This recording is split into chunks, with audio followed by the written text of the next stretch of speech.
היי, אני שנב, נשואה כ5 שנים, יש לי 2 ילדים מתוקים. פניתי לתוכנית בעקבות כל מיני קשיים שעלו אחרי הלידה, אה, מלא אינטנסיביות ואתגרים שחווינו עם 2 ילדים קטנטנים מתחת לגיל 2. איבדנו את הדרך לתקשר, לא הצלחנו להקשיב באמת, לא הצלחנו להבין מה שאני רוצה, פשוט כאילו הרבה מטלות, שואבות, הרבה צרכים של התינוקות סביבנו, וכמעט ואיבדנו את הדרך לתקשר, להיות אמפתיים אחד כלפי השני, פשוט כאילו כל אחד רק רצה מהשני משהו והיה נדמה שאנחנו תקועים בקיר. הרגשתי שלא משנה כמה בעלים מנסה לעזור והוא באמת עושה את החלק שלו על הצד הכי טוב שאפשר. הרגשתי שזה לא מספיק, שזה לא באמת מקל עליי, שזה לא פותר לי את הבעיות. הייתי מתחרפנת מהדברים הכי קלים, בלגן שהוא משאיר אחריו, או שוכח מכל מיני דברים שחשובים לי ולמשפחה. ופשוט האשמתי אותו בכל פעם שעלו תחושות קשות. לקחתי הרבה דברים מהתוכנית הזו ששינו את האופן שבו אני רואה את הדברים. קודם כל, המנחה הדס, הרגשתי מאוד בטוחה ונכונה להיות כנה. היא אפשרה שם מקום מאוד לא שיפוטי ומכיל. גם שאר הבנות, המפגש עם שאר הבנות, להיות פתאום בסביבה של נשים שיכולות קצת להזדהות ולשתף ולחשוף באמת את הקושי שבהורות, שבזוגיות, במקום להעמיד פנים שהכל מושלם.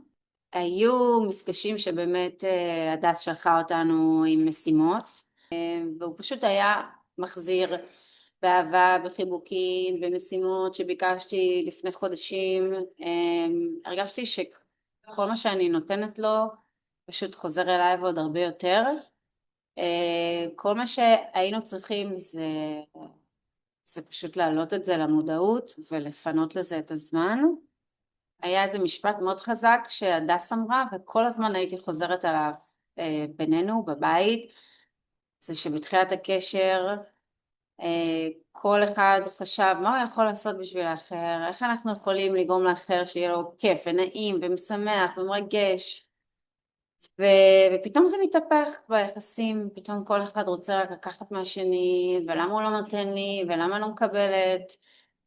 אז כל הזמן אני אומרת לו בייבי בוא נחזור כאילו להתחלה ומה אני יכולה לעשות בשבילך. אז זו מתנה עוד גדולה שקיבלנו. אחרי התוכנית ועברו כבר כמה חודשים מאז, אני מרגישה שאנחנו במקום אחר לגמרי.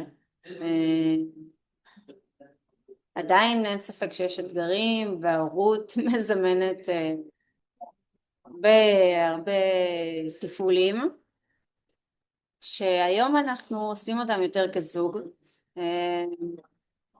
אני מצליחה לתקשר הרבה יותר טוב מה אני צריכה, והוא מבין אותי יותר טוב. פשוט מצליחים לחשוב כזוג, להרגיש ביחד, לא משנה מה. זה פתאום מרגיש יותר אני והוא נגד העולם, ופחות אחד נגד השנייה.